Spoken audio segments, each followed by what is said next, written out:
একটা নিচে কি নেবো আর vector dot N vector n1 vector equals to d1 আর vector dot n2 vector equals to d2। তাহলে থিটা যদি প্লেন আছে প্লেনের মধ্যে অ্যাঙ্গেল যদি থিটা করে তাহলে আমরা cos থিটা কি পাবো cos থিটা কি পাবো n1 dot n2 vector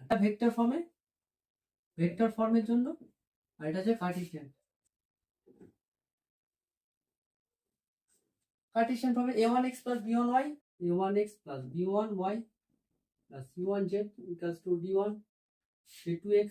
plus b2y plus c2z equals to d2। ওকে, দেখো দুজনের মধ্যে অ্যাঙ্গেল যদি থিটা করে দুটো প্লেনের মধ্যে অ্যাঙ্গেল যদি থিটা করে আমরা কি পাবো cos theta is equals to কি পাবো a1 a2 plus b1 b2